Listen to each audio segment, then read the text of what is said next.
For any given situation, there's a finite set of actions that a person could take.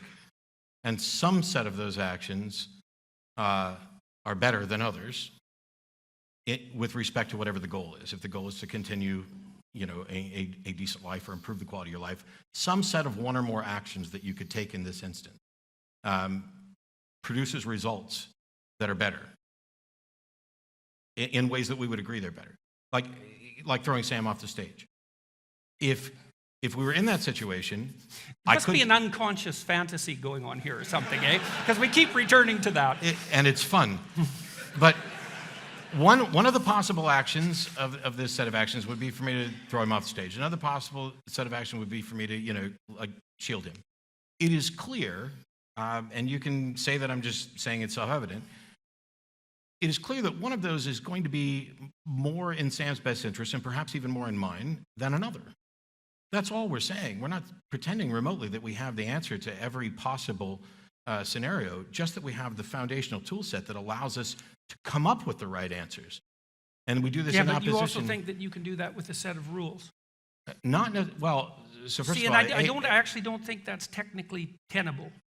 I don't think there's any evidence for that. I don't know why it wouldn't be. Well, you can't build expert systems, for example. Well, you can't say that you can't because... Well, we've tried for about 40 years with no success. Gee, 40 years out of 13.7 billion, and we haven't cracked it yet, so it's impossible? No. But 40 years of exponentially increasing computational power with Partially. No solution on the horizon except for AI. So, and the latest AI thing, which I absolutely love because I'm a chess player, is the DeepMind AlphaZero thing that learned the entirety of what humans know about playing chess in 4 hours or so and then beat the best previous chess computer.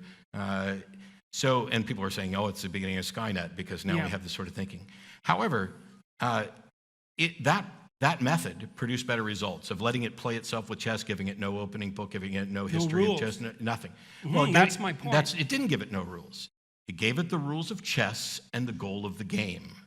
Yes, but it didn't give it rules about how to play the game. Correct. Right, and that's because rule-based systems about how to play a game aren't optimal. No. That's why. What happened is the AI took the rules of how to play the game and what the winning goal is, and it experimented and found the best ways to achieve that goal. And I think that's what human beings have done throughout the entirety of history. We're beings in a physical universe.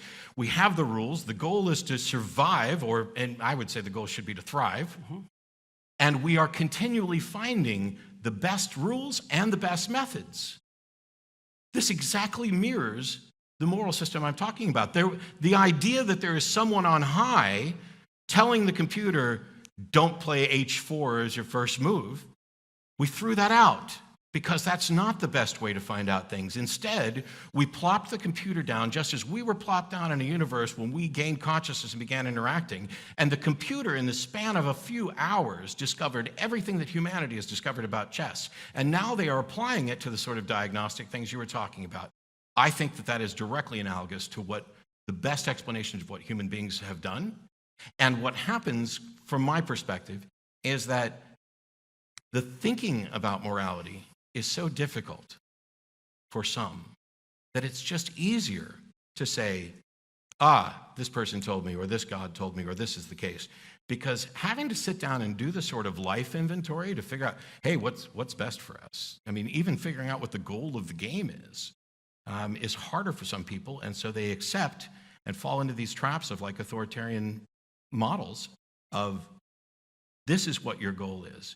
And the thing that's probably frustrated me the most, which I talked about on a college campus last year, is if the government was running around dictating to people what their job was going to be, what their future was going to be, as some regimes have done, nobody would appreciate that. Nobody, almost nobody. I'm sure somebody would be, very happy, thank you, I couldn't figure out what to do. I'm glad I'm going to be, a brain surgeon, even though I don't know anything about it.